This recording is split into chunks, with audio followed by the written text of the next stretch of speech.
Mari kita sama-sama kita datang di depan Tuhan. Tuhan Bapa kami yang berada di surga, kami mengucap syukur jikalau Tuhan sudah mengumpulkan kami di tempat ini, dan seperti nyanyian yang telah kami lantunkan bersama, kami membutuhkan Tuhan, baik di sukacita kami, dan kami tetap membutuhkan Tuhan ketika khususnya kami berada di dalam duka cita. Dan kami sekarang dengan iman kami, dengan pengakuan kami membutuhkan Tuhan, bahkan di dalam ibadah kami. Kami mohon agar kiranya Tuhan menyapa kami, Tuhan membukakan hati dan pikiran kami, supaya hati dan pikiran kami boleh menjadi lahan yang subur untuk ditabur kebenaran firman-Mu.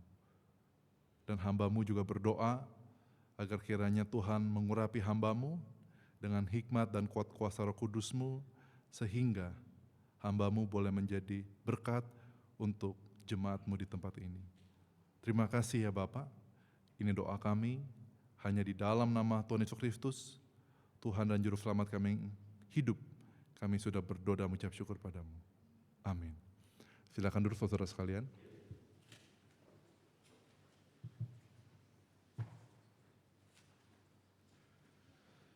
Iya saudara. Mungkin slide bisa diturunkan lagi. Jadi kita akan membahas tentang Ulangan 31 ayat 1 sampai 8. Karena kita sudah membacakan dan untuk menghemat waktu, saya tidak akan membacakan lagi. Mungkin bisa di-skip lagi saudara sekalian. Skip lagi. Next lagi. Oke saudara sekalian. Kita akan mulai pembahasan kita tentang Ulangan 31 ayat 1 hingga yang ke-8. Jadi minggu ini saudara sekalian cukup sibuk bagi saya karena selain mengajar Jumat, saya khotbah Natal di Rumah Sakit Siloam Karawaci.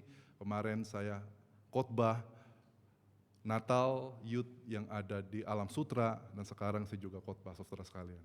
Dan yang menariknya adalah ketika kemarin saya pergi saudara sekalian di ibadah Natal, yang mengundang saya adalah senior saya dari FTT Amanat Agung. Senior saya yang mengundang saya dari FTT Amanat Agung.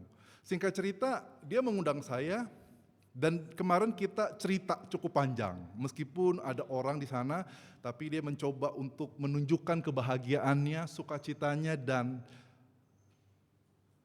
kenikmatannya di dalam melayani Tuhan. Tetapi saudara sekalian, itu tidak mudah bagi dia. Mengapa saudara sekalian? Karena tahun ini saudara sekalian, dia baru saja kehilangan suaminya. Suaminya dipanggil Tuhan. Suaminya dipanggil Tuhan ketika dia usia masih 38 tahun. Masih 38 tahun, suaminya sudah meninggal. Suaminya bahkan bukan hanya meninggalkan dia dalam kematian, tetapi juga meninggalkan dia bersama dengan anak-anaknya. Pas anaknya ada 3. Berbeda dengan Pak Randy. Pak Randy 2 pria, 1 wanita. Tapi kalau beliau 1 pria, 2 wanita. Paling besar itu usianya sekitar 13 tahun. Terus paling kecil usianya 6 tahun. Di tengah-tengah 12 tahun. Dan dia mengatakan kepada saya dengan sukacita segala macam. Tapi saya bisa merasakan bahwa di dalam hatinya dia hancur. Dia hancur. Karena dia tidak tahu apa yang dia harus perbuat. Singkat cerita saya bertanya, kamu nggak pelayanan lagi gitu kan? Saya mau pelayanan, tapi selama ini suami saya yang pelayanan. Selama ini suami saya yang menafkahi saya. Selama ini suami saya yang mencukupkan kebutuhan kami. Saya cuma taunya apa? Meskipun lulusan dari Amanat Agung. Sudah sekian tahun, 15 tahun saya menikah, saya taunya apa saudara sekalian? Cuci baju. Saya lebih menikmati ketika cuci baju. Saya lebih menikmati ketika saya nyapu. Saya lebih menikmati ketika saya ngepel. Dan saya sudah tahu, saya sudah lupa bahkan bagaimana saya berkhotbah. Saya sudah lupa bagaimana cara saya melayani. Saya lupa bagaimana saya bisa berinteraksi dengan jemaat. Saya sudah lupa. Dan sekarang suami saya meninggal. Dan saya tidak tahu apa yang harus saya lakukan. Dia tanya kepada saya, ada nggak, kamu kan kemarin khotbah di Siloam, ada nggak kira-kira ya lowongan buat saya? Meskipun saya tidak tahu bagaimana, harus memulai dari awal. Saudara pernah nggak seperti ini saudara sekalian? Dalam kehidupan saudara, saudara begitu semangat, saudara mempunyai mimpi, saudara mempunyai visi yang baik. Bersama dengan pasangan saudara, bersama dengan pemimpin saudara, bersama dengan CEO saudara, bersama dengan gembala saudara, bersama dengan orang-orang yang saudara percaya. Tetapi di dalam perjalanan hidup tersebut, Tuhan mengambil orang tersebut. Orang itu tidak ada lagi dalam kehidupan saudara. Dan saudara bingung. Tuhan, siapa yang menjadi pemimpinku? Tuhan, siapa yang menjadi sahabatku di dalam keluh kesahku? Tuhan, siapa yang akan memelihara aku? Tuhan, siapa yang menyediakan kebutuhan aku? Tuhan, siapa yang akan berjalan bersama aku di dalam masa depanku? Kita semua bertanya dan kita semua takut. Pernahkah saudara mengalami seperti itu? Saya pernah, saudara sekalian. Bukan hanya senior saya yang pernah, saya juga pernah. Bukan hanya kami berdua yang pernah. Tetapi yang menariknya, saudara sekalian, di sini juga dialami oleh siapa? Bangsa Israel. Dan kita akan pelajari, saudara sekalian. Bangsa Israel di dalam Ulangan pasal 31 ada beberapa krisis, saudara sekalian. Krisis yang pertama adalah disampaikan oleh Musa sendiri di dalam ayat yang kedua. Dikatakan apa? Dikatakan apa? 120 tahun pada hari ini. Aku hari ini 120 tahun. Kesimpulannya apa, saudara sekalian? Musa mengalami krisis, bangsa Israel mengalami krisis. Kenapa? Karena pemimpinnya, karena hamba Tuhannya, karena gembalanya mengalami sudah tua, saudara. Ada krisis dari segi usia. Dia sudah 120 tahun. Usia semakin bertambah akan mempengaruhi produktivitas. Usia yang semakin bertambah akan mempengaruhi efektivitas. Dan usia yang semakin bertambah biasanya akan bertambah juga masalah-masalah kita. Betul ya saudara sekalian ya? Masalah kesehatan, masalah sebagainya. Dan ini dikatakan, usiaku bertambah, aku memiliki krisis, aku memiliki pergumulan, aku memiliki masalah dari segi usia. Bukan hanya dari segi usia, tetapi usia itu mempengaruhi fisik. Sudah perhatikan, fisiknya apa saudara sekalian? Ini menarik dalam bahasa Ibraninya. Saya menerjemahkan gini, aku tidak dapat lagi untuk pergi keluar dan untuk masuk ke dalam. Jadi keluar ke dalam, aku udah gak kuat lagi. Aku udah gak bisa lagi. Fisikku terbatas, kesehatanku terbatas. Dan aku banyak sekali kelemahan-kelemahan. Pernah gak saudara seperti ini? Saudara mengalami krisis seperti ini. Krisis dari segi usia, krisis dari segi kesehatan. Dan saudara tidak lagi bisa selincah dahulu. Saudara tidak bisa lagi segesit dahulu. Dan saudara mungkin tidak bisa selihai dahulu. Karena apa? Keterbatasan usia dan keterbatasan fisik. Saudara jadinya terhambat, menghambat saudara yang lain, menghambat anak-anak, menghambat keluarga, dan saudara merasa malu. Saudara tidak berdaya. Betul saudara sekalian ya? Ada masalah usia, ada masalah fisik. Berikutnya ada masalah apa saudara sekalian? Masalah dosa. Kenapa? Ini dia dikatakan, Musa mengatakan, Tuhan, Ia telah berkata bahwa engkau, siapakah engkau ini? Musa, tidak akan melintasi Yordan ini. Mengapa saudara sekalian? Mengapa Musa tidak diizinkan untuk melewati Yordan? Mengapa Musa tidak diizinkan untuk melintasi Yordan? Dan mengapa Musa tidak diizinkan untuk menyeberangi Yordan? Mengapa saudara sekalian?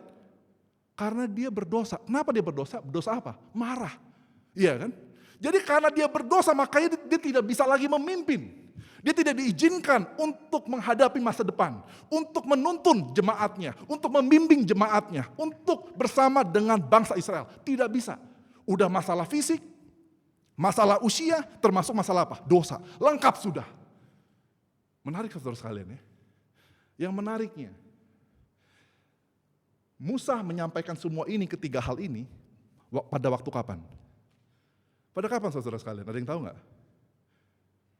Musa menyampaikan ketiga hal ini, ketiga kelemahan dia, ketiga kekurangan dia, ketiga tantangan dia, ketiga krisis ini kapan saudara sekalian? Kapan? Ada yang tahu nggak? Kapan waktunya? Bukan, belum. Hah? Betul juga, tapi bukan itu yang saya maksud. Ada di dalam teks yang di situ saudara sekalian. Hah? Kapan saudara sekalian? Kapan? Hah? Ada yang tahu nggak? Itu dalam Alkitab. Dikatakan apa? Kita baca sama-sama ya. 1, 2, 3. 120 tahun pada... Saudara bisa pikirkan nggak? Hari ini kesimpulannya apa? Ini ada tantangan berikutnya. Hari ini ulang tahun dia. Hari ini adalah hari jadi dia. Hari ini adalah di mana dia harusnya bersuka cita. Tetapi pada hari ini dia berpisah. Pada hari ini mereka berduka cita. Dan pada hari ini mereka menghadapi tantangan. Saudara bisa bayangkan gak? Di hari ulang tahun saudara justru menjadi hari masalah saudara. Justru di hari ulang tahun saudara menjadi hari duka cita saudara. Di hari ulang tahun saudara, saudara tidak merayakan. Tapi justru saudara sedih. Karena begitu banyak kelemahan-kelemahan. Disampaikan ini apa? Pas waktu ulang tahun. Tidak ada perayaan. Adanya kesedihan. Saudara bisa membayangkan gak? Pada ulang tahun menyampaikan berita negatif. Bukan berita positif. Dan dia sampaikan apa? Pada 120 tahun, pada hari ini. Pas ulang tahun aku berpisah dengan kamu. Ini berat saudara sekalian. Kenapa? Karena selama 40 tahun, bangsa Israel sudah bersama dengan Musa. Mereka sudah memiliki pengalaman yang intim. Mereka sudah memiliki perjalanan kehidupan, perjalanan iman, perjalanan fisik. Bersama-sama, betul ya. Dan tiba-tiba selama 40 tahun harus dikatakan apa? Sorry, aku berpisah. Saudara bisa bayangkan gak? Seperti pernikahan. Kalau saudara sudah menikah 40 tahun, tiba-tiba di ulang tahun sang suami atau sang istri, ya kan saudara memberikan kue, memberikan kado, memberikan perayaan. Tiba-tiba sang suami mengatakan atau sang istri, hari ini akhir bagi kita. Sudah 40 tahun menikah. Pas di ulang tahunnya lagi kita berikan surprise, tapi dia berikan kita surprise terlebih dahulu. Surprise-nya negatif. Aku tidak bisa menemani kamu lagi. Bagaimana saudara? Sudah bersama-sama mengurus anak, sama-sama berjuang, sama-sama dibentuk Tuhan, sama-sama diproses dalam kehidupan yang begitu berat. Dan sekarang dikatakan apa? Aku tidak bersama kamu lagi. Berat gak saudara? 40 tahun loh. Kita udah dekat, kita udah intim, keluarganya kita sudah kenal. Ya kan anak-anaknya dulu yang dari kecil udah sampai besar kita udah main bareng. Iya kan? Sekarang harus berpisah. Dan dia tidak akan ada lagi bersama dengan kita di masa depan. Saudara, bagaimana perasaan saudara seperti ini? Saudara sekalian, mungkin kalau gereja bubar. Karena saya melihat ada beberapa gereja yang bubar. Karena ketika pemimpinnya berganti langsung bubar itu. Saya melihat kampus pun seperti itu. Bahkan dunia sekuler ketika digantikan pemiliknya oleh yang lain, meskipun anak sendiri, tetap aja bubar itu. Bisa bubar. Nah ini bagaimana saudara? Saudara sudah memiliki pemimpin yang begitu karismatik, begitu luar biasa. Tetapi di hari ulang tahunnya, dia berpisah, farewell dengan saudara. Lanjut lagi, teksnya. Kita akan mempelajari sedikit ya. Ini sebetulnya ini ada beberapa penggalian saudara sekalian. Tapi saya akan, jadi gini, ketika Musa menyampaikan krisis dia kasih solusi. Solusinya ada dua. Yang pertama untuk bangsa Israel, yang kedua untuk siapa? Yosua sendiri. Jadi bukan hanya dia kasih solusi untuk jemaatnya, tetapi dia kasih solusi untuk pemimpin selanjutnya. Tetapi kita tidak akan bahas untuk Yosua. Kenapa? Karena keterbatasan waktu. Mungkin di lain waktu ya saudara sekalian ya. Tapi kita akan belajar ketika Musa memberikan solusi kepada umat Israel, kepada domba-dombanya, kepada jemaatnya. Apa yang diberikan saudara sekalian? Sebelum kita bahas lebih detail, kita bahas dulu strukturnya saudara sekalian. Kita akan bahas strukturnya. Strukturnya adalah ayat 3 sampai ayat 5 itu bicara tentang pribadi Tuhan dulu. Dinyatakan, betul ya? Lalu berikutnya setelah bahas tentang pribadi Tuhan, ayat 6a itu kemudian bicara tentang iman umat. Lalu berikutnya ditutup, itu sebetulnya ditutup dengan 6b itu ditutup dengan pribadi Tuhan. Jadi sudah paham ya? Kenapa seperti ini saudara sekalian? Kenapa ketika Musa memberikan solusi saudara sekalian, dimulai dengan Tuhan, ditutup oleh Tuhan. Ngerti saudara ya? Dibuka oleh Tuhan dan diakhiri oleh Tuhan. Saudara perhatiin ya, kenapa saudara sekalian? Itu yang akan membuat iman kita kuat di tengah-tengah krisis. Itu yang akan membuat iman kita menjadi teguh di tengah-tengah badai. Dan itu yang akan membuat iman kita menjadi semakin bercahaya di tengah-tengah kita kehilangan orang yang kita cintai. Harus Tuhan yang menjadi pendamping kita. Harus Tuhan yang memulai dan yang menutup. Harus Tuhan yang membuka dan Tuhan yang mengakhiri. Harus semuanya dari Tuhan. Kita gak bisa lihat manusia. Kita gak bisa lihat pribadi. Kita gak bisa melihat orang-orang yang kita cintai. Kenapa saudara sekalian? Karena semua yang kita cintai, siapapun itu, manusia apapun itu, mereka memiliki kelemahan, betul ya? Mereka bisa tua, mereka bisa bertambah usia, mereka fisik bisa terbatas, dan mereka juga bisa melakukan dosa. Betul saudara sekalian? Jadi kalau kita hanya mengandalkan manusia, kita hanya melihat manusia, kita hanya melihat Musa, pasti kita akan kecewa. Bahkan cilakanya adalah bukan hanya kita kecewa pada Musa, bukan hanya kita kecewa kepada pemimpin manusia, tapi itu akan membuat kita juga kecewa kepada Tuhan. Saudara paham ya? Contoh apa saudara sekalian? Kenapa Musa memberikan struktur seperti ini? Ini penting. Supaya kita, meskipun manusia melayani kita, meskipun Musa melayani kita, meskipun pemimpin yang berkarismatik ini memimpin kita, tetapi pandangan kita, fokus kita, mata kita tetap harus terarah kepada siapa? Kepada Tuhan. Betul ya? Beberapa waktu yang lampau, beberapa tahun yang lampau, ada tokoh apologetika dunia. Banyak orang yang terberkati oleh pelayanan orang ini. Tapi ternyata saudara sekalian, ketika dia meninggal, terkuaklah bahwa dia memiliki hubungan yang tidak senonoh dengan lawan jenis. Terkuak. Lalu berikutnya saudara sekalian, beberapa bulan ini saudara, di tahun ini, ada hamba Tuhan yang besar, ini pengkhotbah besar. Pengkhotbah besar saudara sekalian, usianya sudah 70 tahun lebih. Sudah 70 tahun lebih. 70 tahun lebih saudara sekalian, dan akhirnya ketahuan. Ini orang terkenal saudara sekalian, pengkhotbah ternama. Dan dia memiliki affair, dia memiliki hubungan dengan siapa? Dengan wanita. Nggak masalah kan dengan wanita ya?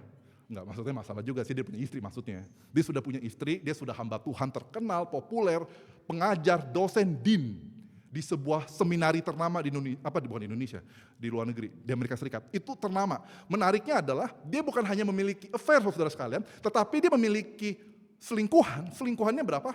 40 tahun lebih muda daripada dia. Berarti hampir ya 40 tahunan gitu loh. Jadi saya nggak bisa bayangkan saudara.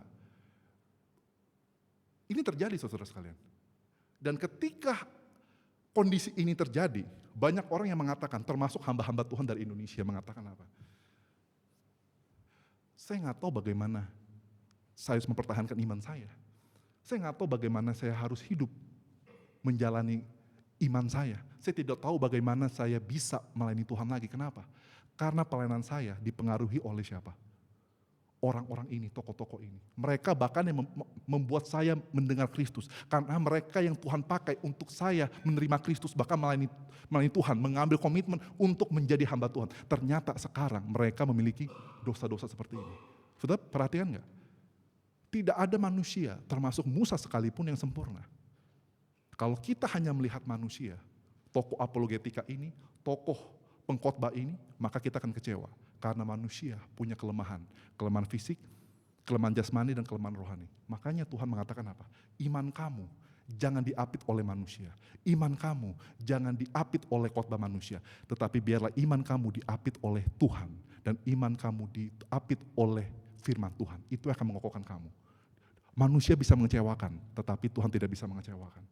Manusia bisa meninggalkan kamu, tapi Tuhan tidak pernah meninggalkan kamu. Manusia bisa melupakan kamu, tetapi Tuhan tidak pernah melupakan kamu. Makanya dia bahas langsung ke pribadi Tuhan. Kenapa? Dikatakan apa? Siapakah Tuhan itu? Dia merupakan pemimpin sejati. Musa pemimpin, tetapi pemimpin sejatinya siapa? Adalah Tuhan itu sendiri. Dia yang akan berjalan di depan kamu. Dia berjalan di depan kamu, kesimpulannya apa? Meskipun kita bingung, Tuhan siapa yang akan bersama dengan aku di masa depan aku? Tuhan bagaimana dengan anak-anakku? Aku pikir anakku itu adalah dana cadangan masa tua. Tapi ternyata ketika anakku sudah menikah, anakku meninggalkan aku. Anakku hidup sendiri bersama dengan suaminya dan istrinya. Dan anakku bahkan tidak pernah membalas pesan aku. Dan aku bingung bagaimana aku menjalani hari tua aku. Bahkan suami aku sudah meninggal. Bahkan istri aku sudah meninggal. Bagaimana aku menjalani hidup aku, hari-hari tua aku. Dikatakan apa? Manusia bisa meninggalkan engkau. Pasangan pun bisa meninggalkan engkau. Anak pun bisa meninggalkan engkau, orang-orang terdekat pun bisa meninggalkan engkau. Dan engkau kalau mengandalkan mereka, engkau akan ketakutan. Kenapa? Karena masa depanmu tidak jelas. Mereka hanya pemimpin, tetapi hanya Tuhan, pemimpin sejati. Dia yang akan selalu senantiasa menemani engkau dalam segala dalam segala kehidupan, dalam segala waktu, dalam segala season, Tuhan akan memimpin kita, bersama dengan kita, di depan kita bahkan. Tuhan sudah ada di masa depan kita, Tuhan sudah memegang masa depan kita, dan Tuhan sudah mengontrol masa depan kita, saudara sekalian. Dia adalah pemimpin sejati. Bukan hanya dia merupakan pemimpin sejati, tetapi dia merupakan apa? Pelindung sejati. Maksudnya apa pelindung sejati? Dikatakan apa? Ia akan menghancurkan bangsa-bangsa ini dari depanmu. Menariknya apa saudara sekalian? Meskipun saudara ikut Tuhan, meskipun iman saudara diapit oleh pribadi Tuhan, meskipun iman saudara diapit oleh firman Tuhan, tetapi saudara tetap masih memiliki apa? Musuh-musuh. Siapa bilang saudara ikut Tuhan akan menghilangkan musuh? Siapa bilang saudara ikut Yesus, semua musuh saudara akan menjadi sahabat saudara? Cilakanya apa? Ketika saudara setia sama Tuhan, sahabat saudara akan menjadi musuh saudara. Dan musuh-musuh saudara tidak akan hilang. Bahkan musuh-musuh saudara akan bertambah banyak. Betul ya? Tetapi ketika kita hidup, kita dihimpit oleh begitu banyak musuh. Dikelilingi oleh begitu banyak musuh. Bahkan kita tidak tahu mana musuh, mana teman. Seperti musuh dalam selimut. Kita tidak tahu. Kita tidak tahu mana rekan, mana lawan. Kita tidak tahu mana teman, mana lawan. Kita tidak tahu. Tetapi dikatakan apa? Kalau engkau mengandalkan Tuhan, kalau engkau melihat Tuhan, kalau engkau imanmu dihimpit oleh pribadi Tuhan, maka Dia adalah pelindung sejatimu. Saudara sekalian, dikatakan apa? Ia akan menghancurkan bangsa. Ada apa? Dia akan menghancurkan bangsa. Apa? Bangsa-bangsa. Kesimpulannya apa? Jamak saudara. Saudara meskipun setia sama Tuhan, saudara akan memiliki banyak masalah. Bukan hanya satu masalah, tapi banyak masalah. Bukan hanya satu musuh, tetapi banyak musuh. Bukan hanya satu bangsa, tetapi bangsa-bangsa saudara. Dan saudara butuh Tuhan. Manusia tidak bisa menyelesaikan semua masalah saudara. Tapi kita butuh Tuhan. Hanya Tuhan yang mampu melindungi kita dari segala bangsa, segala musuh, dan segala masalah kita. Kita butuh Tuhan. Lalu berikutnya saudara sekalian, bukan hanya Tuhan sebagai pemimpin sejati kita. Bukan hanya Tuhan sebagai pelindung sejati kita, tetapi dia sebagai apa saudara sekalian? Pemberi sejati. Maksudnya apa? Perhatian nggak saudara sekalian? Engkau akan mewarisi mereka. Betul ya saudara sekalian ya? Mewarisi apa? Bangsa-bangsa ini. Jadi Tuhan memberikan kita apa? What-nya. Betul nggak saudara sekalian? Tuhan memberikan kita what-nya. Tapi bukan hanya Tuhan memberikan kita what-nya, apa saja yang Tuhan berikan. Tetapi juga Tuhan memberikan apa? Who? Bukan hanya hal-halnya saja, tetapi siapa yang Tuhan berikan. Dikatakan apa? Yosua ialah pelintas di depanmu. Kesimpulannya apa? Tuhan tahu kita butuh pemimpin. Tuhan tahu kita butuh pelindung. Tuhan tahu kita butuh orang yang menemani kita. Dan jangan khawatir. Tuhan akan selalu memberikan orang-orang itu bagi kita. Tuhan bukan hanya memberikan kita apa yang kita butuhkan, tetapi juga siapa yang Tuhan inginkan dalam kehidupan kita, Tuhan juga akan berikan. Menarik saudara sekalian. Musa naik, kenapa? Karena Tuhan yang karena Tuhan yang mengangkat. Dan ketika Yosua naik, kenapa? Karena Tuhan yang memilih. Betul saudara sekalian ya, pemimpin silih berganti, tetapi Tuhan tidak pernah silih berganti, karena dia merupakan pembeli sejati. Dia tahu kebutuhan saudara. Dan saya orangnya cukup sanguin ya saudara ya. Cukup aktif saudara. Saudara bisa lihat ketika saya khotbah itu badan saya semua bergerak saudara ya. Ekspresi saya bergerak. Jadi kalau saudara foto saya ketika saya berkhotbah pasti biasanya paling saudara dapatkan foto yang jelek saudara. Karena muka saya kemana-mana saudara. Jadi saudara sekalian ketika saya orang yang sangat aktif, saya itu sangat mengharapkan sebetulnya kan. Jadi saya itu gak pernah bisa hidup sendiri, gak pernah. Gak pernah hidup sendiri, susah saudara sekalian. Jadi saya bahkan makan aja saya ditemani teman, saya ngelakuin ini ditemani teman, saya nggak bisa hidup sendiri. Mama saya mengatakan, kamu anak paling kecil. Biasanya anak paling kecil ini adalah anak yang tidak bisa hidup sendiri. Karena ditemani terus oleh papa mamanya, ditemani terus oleh koko cicinya. Jadi selalu ditemani, kita manja. Kita nggak bisa hidup sendiri. Kalau sendiri kita bingung, mau ngapain gitu kan. Tapi menariknya adalah, ketika saya masuk sekolah teologi, saya bingung, Tuhan ini bagaimana ya? Ini tempat yang baru, lingkungan yang baru, komunitas yang baru, bagaimana? Tuhan berikan teman-teman baru. Tuhan yang memberikan teman-teman baru. Bahkan ketika saya ke Amerika Serikat, apa yang terjadi saudara sekalian? Saya bingung, negara yang baru, bahasa yang baru, budaya yang baru. Tapi apa? Meskipun semuanya baru, tetapi Tuhan saya tetap Tuhan yang sama. Dia memberikan saya teman-teman yang saya butuhkan. Perhatiin nggak saudara? Bukankah begitu ya pertemanan kita? Dulu kita punya teman dekat ya, waktu masih kecil. Sekarang udah hilang. Tapi menariknya ketika udah hilang, Tuhan selalu berikan teman-teman baru. Tuhan selalu berikan rekan-rekan baru. Dan Tuhan selalu memberikan sahabat-sahabat baru. Perhatikan deh, dalam setiap fase hidup kita, Tuhan selalu tidak pernah meninggalkan kita. Melalui apa? Memberikan orang-orang yang baru dalam kehidupan kita. Orang-orang lama meninggalkan kita, tapi Tuhan tidak pernah meninggalkan kita. Makanya itu saudara sekalian. Dan dikatakan apa? Karena kita tahu pribadi Tuhan sebagai pemimpin yang sejati, sebagai pelindung sejati, sebagai pemberi yang sejati, makanya apa saudara sekalian? Iman kita jadi apa? Jadi positif negatif, maksudnya positifnya apa? Kuat dan teguh. Negatifnya apa? Jangan takut dan jangan gentar. Jadi ketika kita tahu Tuhan, ketika kita tahu Tuhan merupakan pemimpin kita tahu Tuhan merupakan pemelihara kita tahu Tuhan sebagai pelindung kita, makanya kita menjadi kuat iman kita menjadi teguh iman kita menjadi tidak takut dan kita tidak gentar. Kita lihat Tuhan, jangan lihat manusia. Kita lihat Tuhan, jangan lihat keadaan. Kita lihat Tuhan, bukan lihat pergumulan kita. Makanya iman kita akan teguh. Kalau kita memandang kepada Tuhan, kita mencoba fokus kepada Tuhan. Lalu berikutnya, di sini saudara sekalian. Kita bahas tentang pribadi Tuhan. Oh belum, ke atas. Ini dia, pribadi Tuhan saudara. Ditutup, betul ya. Dimulai dengan Tuhan, 3 pribadi dan ditutup dengan Tuhan. 1 pribadi, 1 karakter maksud saya. 1 karakteristik. Dikatakan apa? Dia penyerta yang sejati. Saudara perhatikan baik-baik nih ya, kata-kata ini. Tuhan itu siapa? Pejalan bersamamu, betul ya.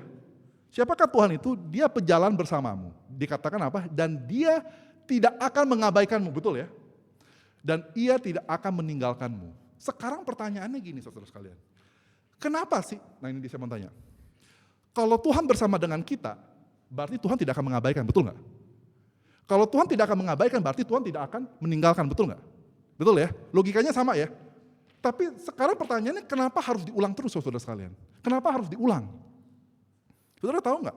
Ini kan intinya sama kan? Ngapain mesti intinya sama tapi harus dikomunikasikan, diulang, dibahasakan selama 3 kali, berbeda-beda. Kenapa? Intinya sama kok.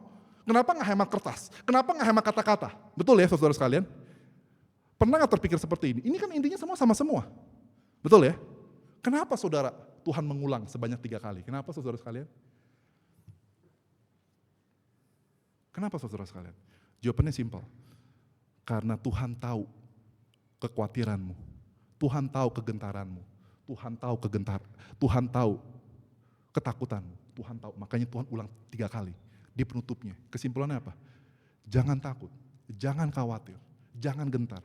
Aku tahu engkau kehilangan segalanya, tapi jangan takut. Aku bersama dengan engkau. Aku bukan hanya tidak bersama dengan engkau, tapi diulang lagi. Aku tidak akan mengabaikan kamu, mengabaikan aja enggak, dan aku tidak akan meninggalkan kamu. Musa meninggalkan kamu, Yosua akan meninggalkan kamu, tetapi aku tidak akan pernah meninggalkan kamu, karena aku tahu. Kenapa? Diulangin 3 kali, karena Tuhan bersimpati dengan kegentaran kita, Tuhan bersimpati dengan kekhawatiran kita, dan Tuhan bersimpati dengan ketakutan kita. Tuhan mengatakan, aku bersama dengan kamu, aku tidak akan pernah meninggalkan kamu. Kenapa? Aku adalah Allah yang Immanuel, Allah yang bersama dengan kita. Kita bersyukur di bulan ini, di mana kita memperingati Natal. Kenapa kita memperingati Natal? Kita memperingati bahwa kita sebagai umat manusia tidak akan pernah sendiri. Karena ada Yesus yang sudah lahir untuk kita. Ada Roh Kudus yang selalu bersama dengan kita. Dan Yesus yang selalu mendoakan kita menjadi juru syafaat. Bukan hanya menjadi juru selamat, tetapi menjadi juru syafaat. Saudara mungkin sama seperti saya, mengalami banyak ketakutan, kegelisahan, tentang masa depan dan sebagainya. Tetapi percaya, Tuhan yang sama tidak akan meninggalkan saudara. Saudara sekalian, ketika saya pertama kali ke Amerika, saya sudah pernah ceritakan ya, apa yang saya lakukan, saya bawa ijazah saya saudara. Ini nggak usah dibuka. Jadi saya bawa ijazah saya saudara, saya bawa ijazah F3 saya. Saya bawa ijazah F3 saya dari Indonesia, saya bawa ke Amerika. Kenapa saudara sekalian? Mungkin saudara mengatakan, Philip ini narsis, begitu kan. Sampai ke Amerika aja masih bawa ijazahnya F3 gitu, takut hilang, takut dicuri. Enggak saudara sekalian. Kenapa saya bawa ijazah saya F3 ke Amerika? Karena ketika saya dapat ijazah F3 saya, itu mujizat Tuhan. Kenapa? Karena pertama, dari segi peraturan kampus waktu itu, saya sebetulnya nggak bisa wisuda, nggak boleh wisuda saya. Saya sudah dapat surat resmi. Ini gitu. Saya dapat surat resmi dikatakan apa? Bapak tidak bisa wisuda pada tahun 2014 ini. Paling cepat Bapak bisa wisudanya kapan? 2015. Udah dapat surat saya. Dapat suratnya dari mana? Bukan ketua, tapi apa? Dari pendiri kampus. Udah nggak ada apa-apanya saya. Udah habis kan ya saya. Lalu berikutnya yang kedua, saya itu juga nggak ada uang. Ada uang, tapi uangnya saya untuk Amerika Serikat. Karena pada tahun 2014 awal saya sudah diterima di Amerika Serikat dan saya mengatakan, saya nggak mau menghabiskan uang saya untuk, mohon maaf, doktor Indonesia. Saya ingin menghabiskan uang saya untuk master, meskipun S2 loh, di Amerika. Saya tidak ada uang untuk ini, saya nggak bisa. Lalu berikutnya yang ketiga, selama perjalanan doktoral saya di Indonesia, orang tua saya terlibat nggak? Enggak. Ketika saya wisuda, orang tua saya datang nggak? Tidak. Ketika saya ujian, lulus dengan memuaskan, orang tua saya ucapin selamat nggak? Tidak. Mungkin ini orang tua Chinese zaman dulu ya, nggak peduli gitu. Saya tidak ditemani, saya tidak diberikan biaya, saya tidak disupport segala macam. Tapi saudara sekalian, yang menariknya apa? Meskipun saya secara peraturan tidak bisa wisuda, secara finansial berat, dan secara orang tua keluarga tidak ada yang mendukung saya sekalipun, tapi menariknya apa? Tahun 2014 saya bisa wisuda. Bahkan saya wisudawan doktoral termuda dan saya wisudanya dengan mendapatkan nilai tertinggi disertasi saya. Kenapa saya bawa itu saudara sekalian? Ketika saya pindah tempat, ketika saya pindah negara, ketika saya pindah budaya, tempat yang baru, masalahnya sama, betul kan? Saya nggak ada uang lagi untuk membiayai kuliah saya. Dan peraturannya juga berat saudara sekalian. Bahkan saya sendirian lagi, nggak mungkin saya telepon orang tua saya, "Pak, Ma, minta uang." Papa saya pendeta saudara sekalian. Iya kan, susah kalau dimintain uang. Nggak dimintain uangnya sudah susah saudara. Dimintain uang tambah susah lagi hidupnya.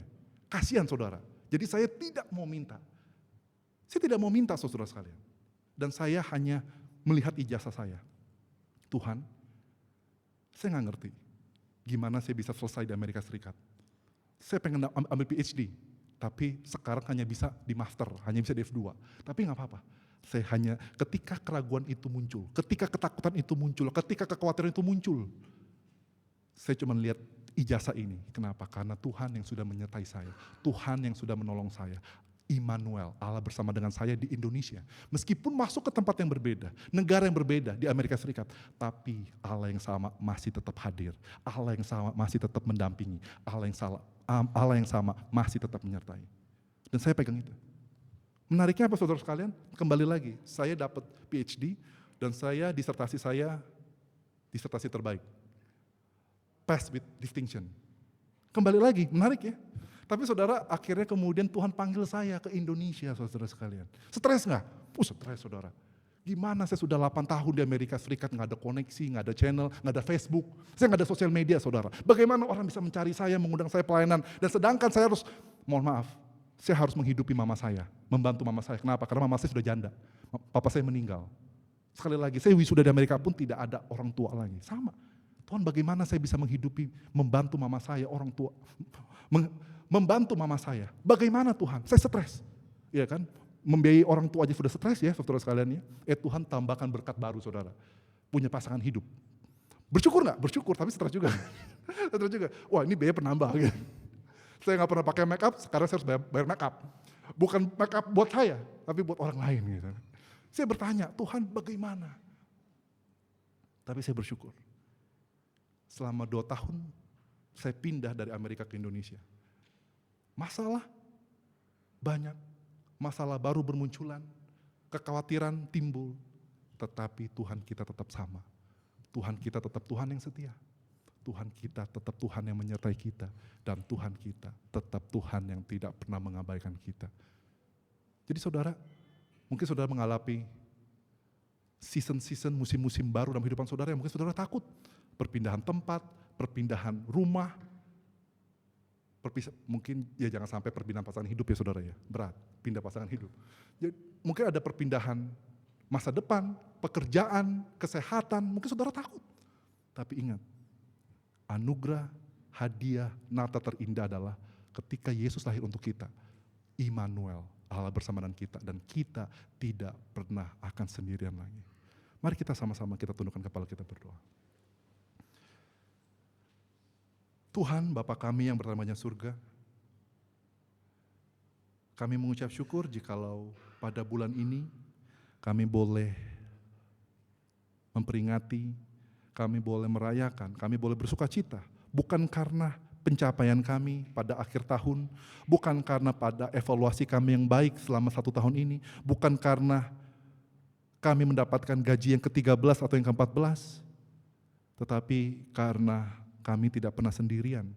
Kami tahu ketika kami mengikuti Engkau, tetap masih ada masalah ekonomi, tetap masih masalah kesehatan, masalah usia, masalah keluarga, masalah pekerjaan, masalah pendidikan, masalah masa depan yang tidak menentu.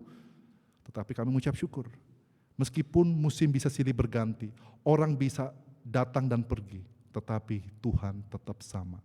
Tuhan tetap setia dan Tuhan tetap mengasihi kami. Tuhan ajar kami supaya kami boleh menghidupi firman ini.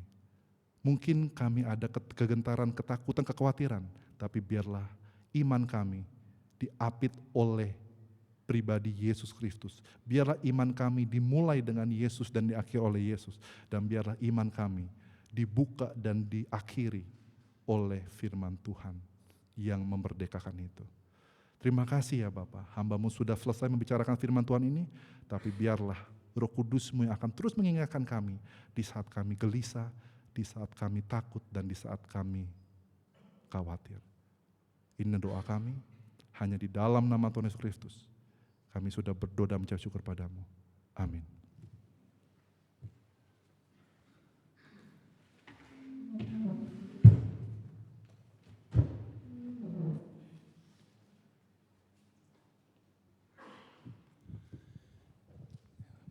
Terima kasih kepada Bapak Pendeta Philips yang sudah sampaikan firman Tuhan. Saya undang Bapak Ibu Saudara untuk bangkit berdiri. Kita akan merespon firman Tuhan dengan membacakan pengakuan iman kita bersama-sama. Mari kita mulai. Aku percaya kepada Allah Bapa yang Maha Kuasa, Khalik langit dan bumi, dan kepada Yesus Kristus, Anaknya yang tunggal Tuhan kita, yang dikandung dari Roh Kudus, lahir dari anak darah Maria, yang menderita sengsara di bawah pemerintahan Pontius Pilatus, disalibkan dan dikuburkan, turun ke dalam kerajaan maut. Pada hari yang ketiga bangkit pula dari antara orang mati, naik ke surga, duduk di sebelah kanan Allah Bapa yang Maha Kuasa, dan dari sana Ia akan datang untuk menghakimi orang yang hidup dan yang mati. Aku percaya kepada Roh Kudus, gereja yang kudus dan am, persekutuan orang kudus, pengampunan dosa, kebangkitan tubuh, dan hidup yang kekal. Amin. Ada satu pujian yang tadi sudah kita nyanyikan di nomor 4. Apapun juga menimpamu, Tuhan menjagamu. Tuhan kasih-Nya memelihara dan terus menjaga kita. Waktu tenang atau gamang. Saudara tahu arti gamang? Gamang itu mewakili 3, saudara. Takut, ngeri, dan khawatir. Itu kata gamang. Sayang sekali kalau pujian ini hanya dinyanyikan pada waktu ibadah penghiburan, ya. Padahal ini yang membutuhkan saudara dan saya yang sedang menghadapi banyak kekhawatiran dan kengerian dan ketakutan apapun itu. Jadi pujian ini kita akan naikkan, lalu kita akan mengakhiri dalam doa. Apapun juga menimpamu, Tuhan menjagamu.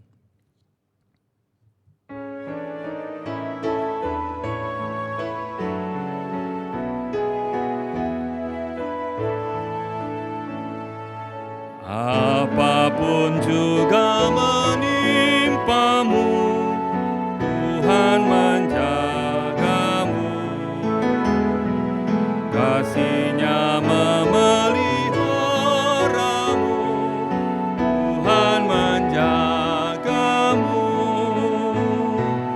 Tuhan menjagamu, waktu tenang atau gamang, Tuhan kan menjagamu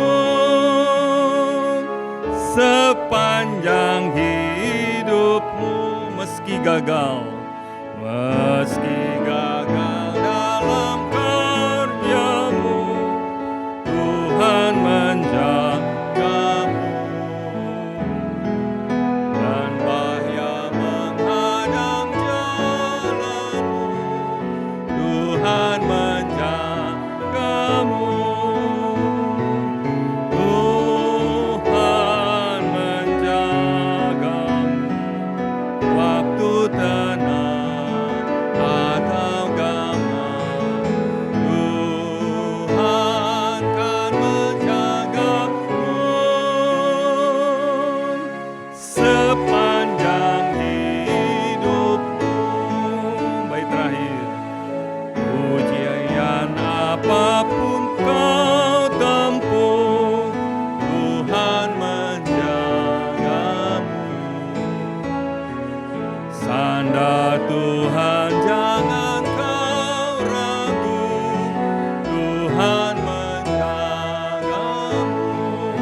kita akan naikkan refnya, tapi kata mu kita ganti dengan ku. Jadi bukan hanya saudara, tapi saya juga. Bukan hanya saya, tapi saudara juga. Kita taruh tangan kita di dada kita masing-masing. Tuhan menjagaku. Bukan hanya engkau, tapi aku juga.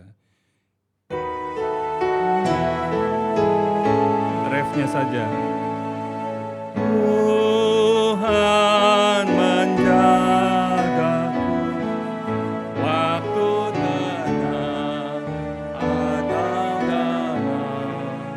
Tuhan akan menjagaku sepanjang hidupku. Sekali lagi.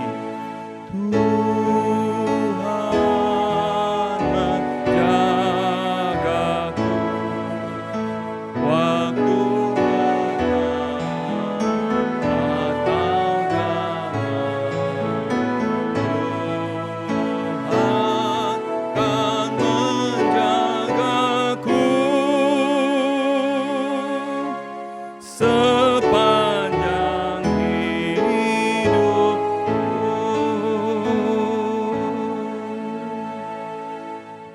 Inilah puji-pujian yang menjadi iman setiap kami, bahwa janji Tuhan kepada bangsa Israel, kepada Musa, kepada Yosua, sekarang janji itu kami dengar.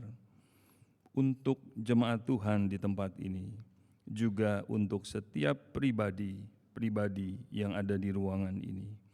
Tambahkan kami iman, tambahkan kami ketaatan untuk berjalan bersama dengan Tuhan. Karena Engkau sudah berjanji, sekali-kali aku tidak akan pernah meninggalkan Engkau. Lihatlah setiap pergumulan kami di akhir daripada bulan Desember tahun 2024 yang sebentar lagi kami akan lewati. Biarlah janji dan penyertaan Tuhan yang sudah kami alami sepanjang tahun ini sampai di bulan yang terakhir ini boleh terus menguatkan iman kami bahwa Engkau tidak pernah meninggalkan kami. Terima kasih buat kebenaran firman yang meneguhkan setiap apa yang kami sudah baca, renungkan dari firman-Mu lewat berbagai peristiwa demi peristiwa dalam hidup kami. Tuhan mengingatkan, Engkaulah yang dapat kami andalkan, bukan manusia yang satu hari akan meninggalkan kami, tapi Engkau tidak pernah meninggalkan kami. Menyertai jemaat-Mu sepanjang minggu ini, dalam pergumulan mereka dalam usaha, pekerjaan, kesehatan, pergumulan relasi, apapun itu Tuhan, Engkau senantiasa menyertai kami. Banyak yang ingin kami bawa dalam doa. Ajarlah kami selalu bergumul, berdoa, seperti Tuhan Yesus mengajar para murid-Nya berdoa, Bapa kami. Bapa kami yang di sorga, dikuduskanlah nama-Mu, datanglah kerajaan. Jadilah kehendak-Mu di bumi seperti di sorga. Berikanlah kami pada hari ini makanan kami yang secukupnya. Dan ampunilah kami akan kesalahan kami, seperti kami juga mengampuni orang yang bersalah kepada kami. Dan janganlah membawa kami ke dalam pencobaan, tetapi lepaskanlah kami daripada yang jahat. Karena Engkaulah yang mempunyai kerajaan dan kuasa dan kemuliaan sampai selama-lamanya. Amin. Doksologi.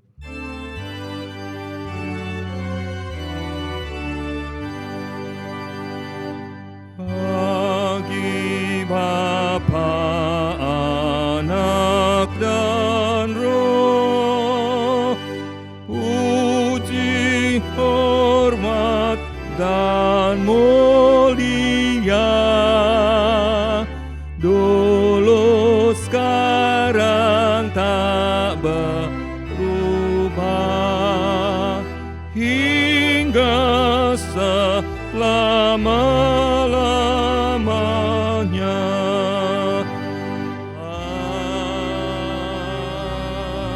Amin.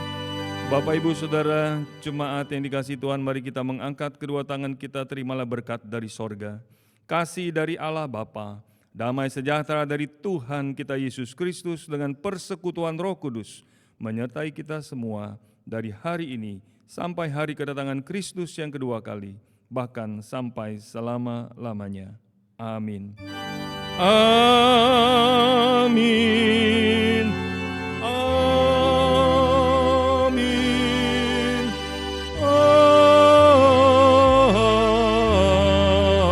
Amin.